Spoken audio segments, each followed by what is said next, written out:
Get the party started right. Get the live chat going.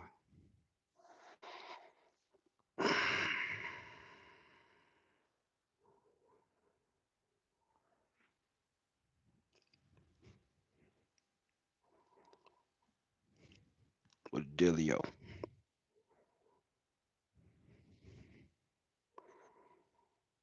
Yep.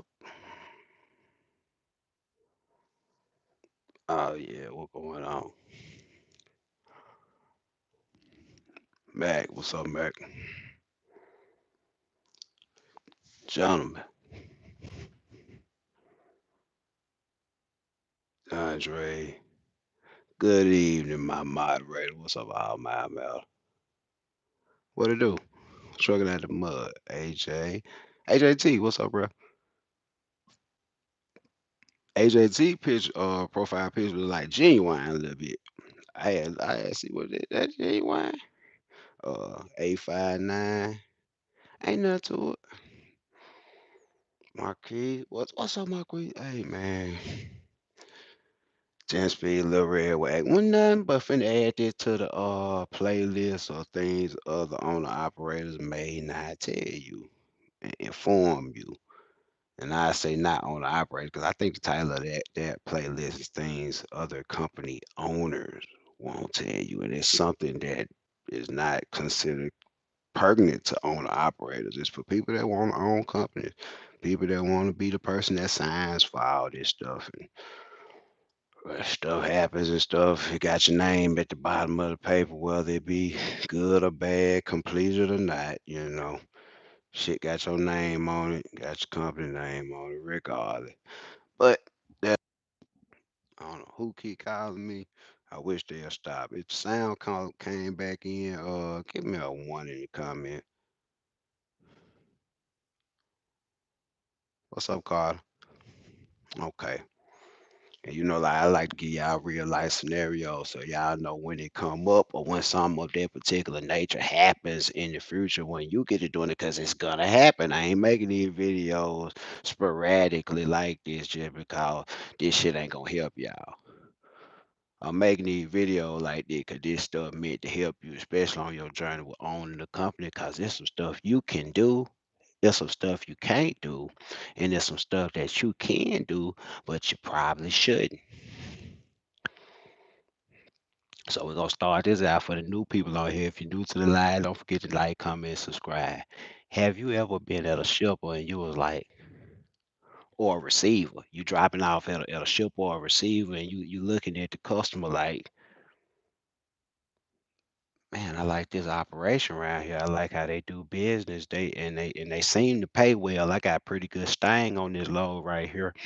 I probably could damn near take that customer right here.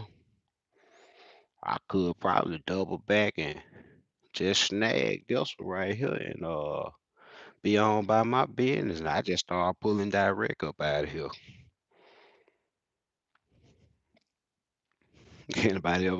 Anybody? Okay.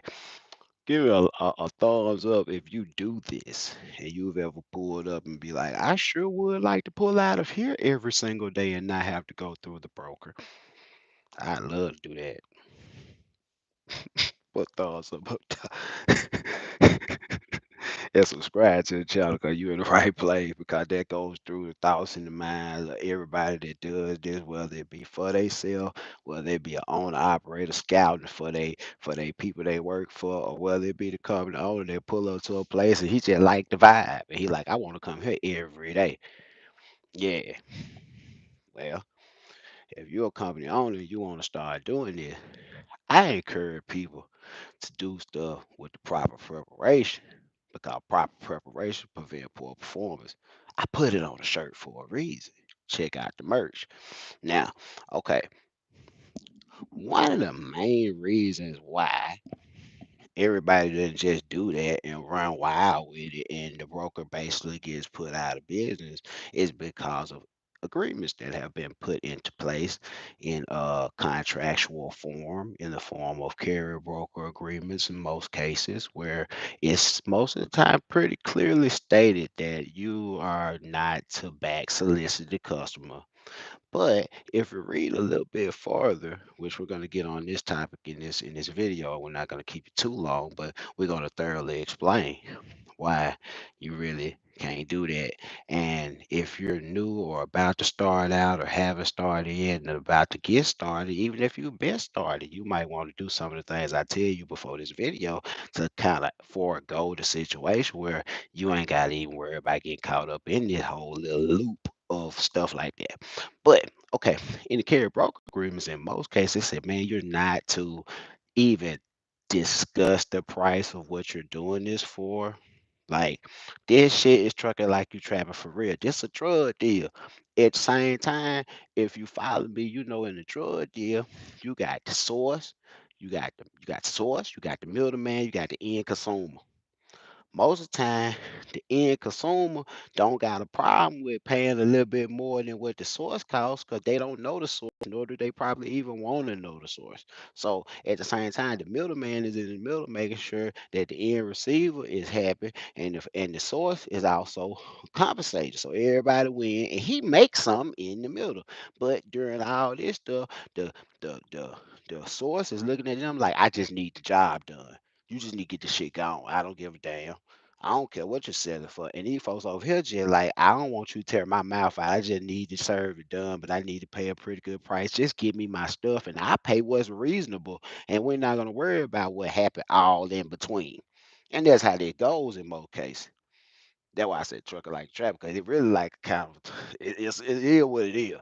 Okay, if you following me, you understand by that same token that what you're making as a carrier to do the job is not what the job pays.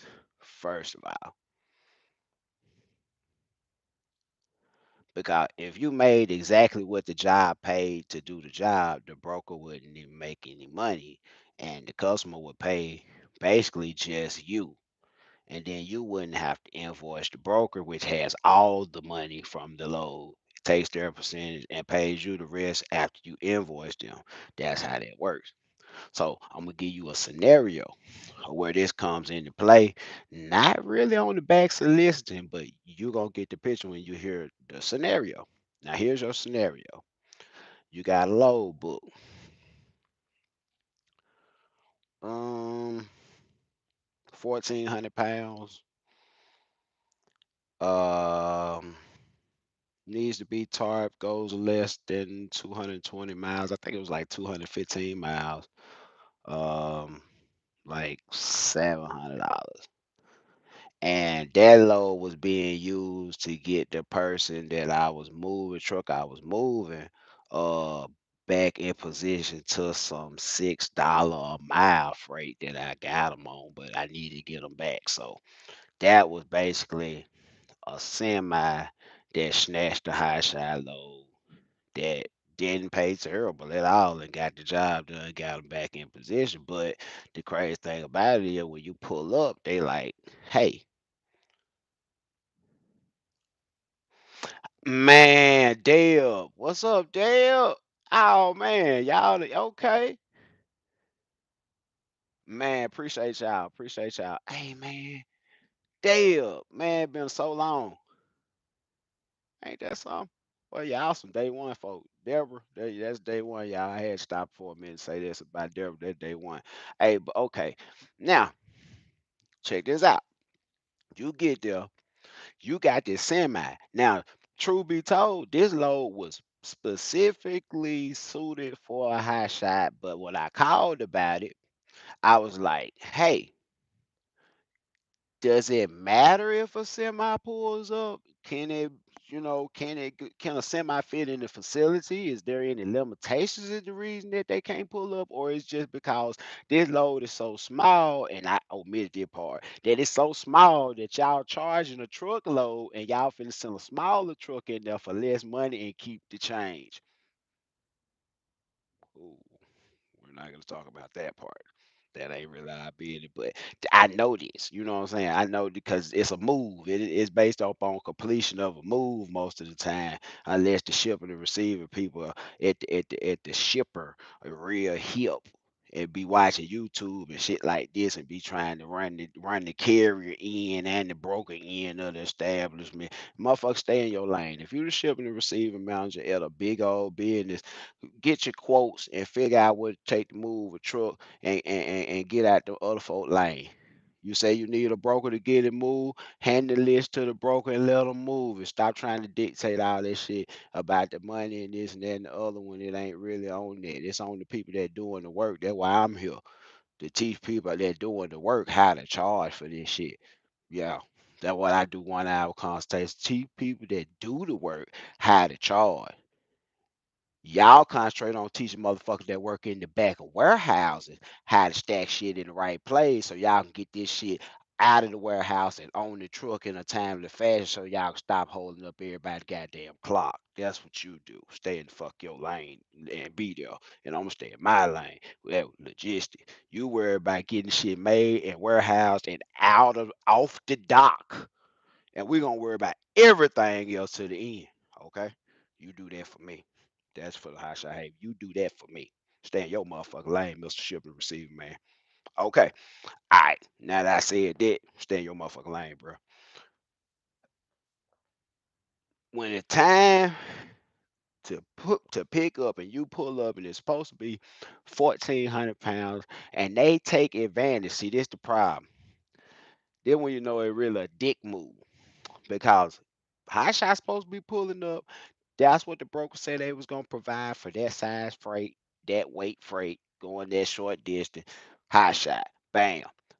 Big semi truck pull up, got all the right credentials, got all the right numbers. It's just a semi truck. Now you, as the shipper receiver, got to see a golden opportunity to kill two birds with one stone. Cause they say, hey man, this stuff is going to the same place.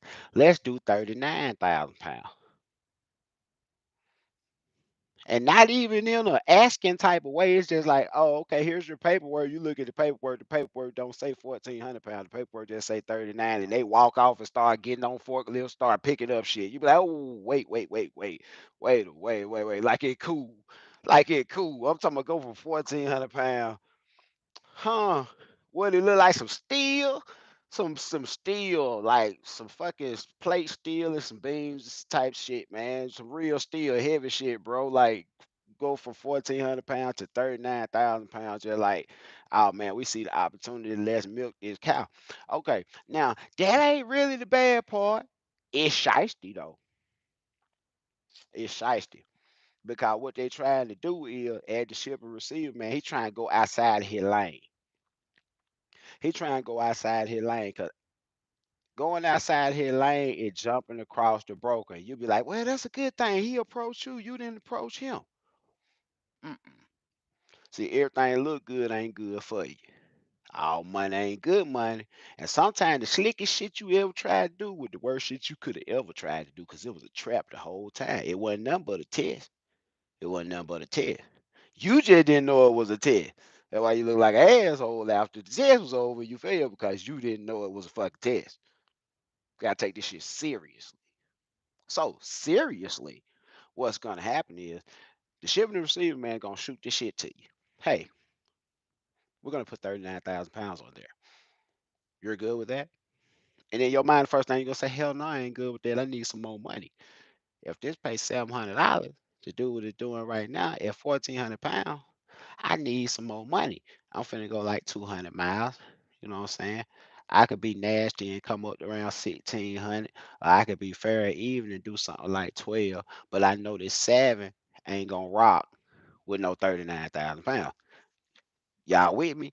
This the thought you gonna have. Give me a one if you with me. If you understand where your mindset gonna go.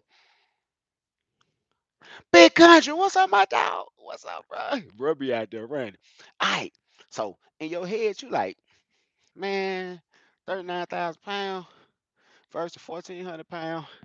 I gotta tarp this shit too. It ain't tall. It's a 4 foot tarp type load, but still though, man, I gotta do extra work. This shit extra heavy, gonna burn extra fuel. So I'm gonna be real. I'm gonna get an extra nickel out of it just to go to the 200 miles. I'm gonna get an extra $500. You know what I'm saying? I ain't gonna hit them across the head that bad. You know what I'm saying? That'll put me at like $4 a mile on a real load. You know what I'm saying? So that ain't bad. That's average running the mill about that. Yeah, yeah, hey, we ain't gonna argue that. That's really good. That really like 470. You some good damn money. It ain't bad. You know what I'm saying? Like 200 miles. What we gonna probably F 1200. That's $6 a mile. You know what I'm saying? Manage your dead here. I say, bro, still probably at 525, shit like that. Ain't bad at all. You can't argue with it. But this is where the fork in the road is. You always gotta understand what you don't know. And that's the crazy shit for the sake. Watch this. I always gotta understand what you don't know. And the reason I say this, you gotta always understand that you don't know some stuff. It's a key elements in the equation of pricing that load that you as a carrier and you not being like me and then did it so many times. I'm talking so hip to the game, I can't lose that you would not understand that to tell that customer in his face when he asks you right now, what would you take that for? To say $1,200, get what you doing? You just shot yourself in the foot. You just lowered the rate on that whole lane for everybody around you from now on. Even though you don't run that often, every time something come up out of there, that hip ass shipping and receiver dude, get what? He on the shit now. Because get what? Get what you just did. Get what you just did. You shitted on the middleman, but you really shitted on yourself. Because what you didn't know is that $700 that you charged to go was $1,000 paid to the broker to get it done at 1,400 pounds. Now can you see how your $1,200 don't really make sense? But you think you won, you feel like you won. You put your feelings in your fucking pocket. This ain't about your feelings. And I'm getting to that point about a lot of shit today. It shit ain't about how I feel about nothing. It's the reality of situations. And the reality of the situation is that in that situation, the first thing you do is say, hold on, Mr. and Mrs. Customer, whoever you may be. Let me give the broker a call right quick and let's see how we want to handle this. Because the broker, being that they got probably $1,050 to play with, and you end up being around seven, which wasn't terrible. That shit light as hell. It probably just fit on the top deck and roll like that. It don't even matter. It's insignificant. It's just to get you where you need to be, which is 200 miles down the road for a profit, and get this shit out the truck and get to the real money. So it's a win. But get what? The broker was getting 1,000 for that. He knows that to move that right there at almost 40K for a big truck to pull up, get what? It was gonna be about $1,500. So get what? It $300 in there that he would have made, and you would still got your 12. And people like, well, he don't need to make no money. Get what? Get what? The reason he need to make that money is because that needs to be a cushion right there. That cushion needs to stay there. If that cushion ain't there, get what happened when the price of diesel change? He can't give you. He can't give you 13, $1,400 and just take $100 because he know it's hard to move a truck. He can't do that, and you can't ask the customer for no more money. So you just took all your leeway and all your cushion out of the deal, and get what? You ain't shit on nobody but that lane because get what? The customer would normally pay $1,500 to get that move. They know just from a trucker's own mouth that we could get that move for 12. So get what?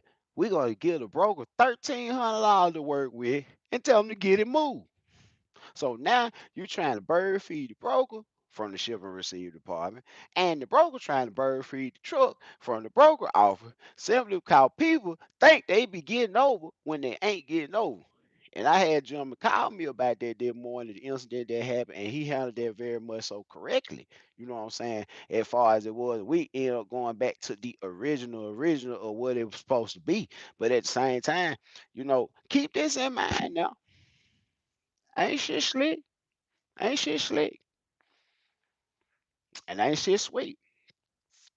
Now to the part of how you fix that before it even started, before it ever happened. Oh man, you can't stop them from trying to put the 39,000 on there. But what you can do, it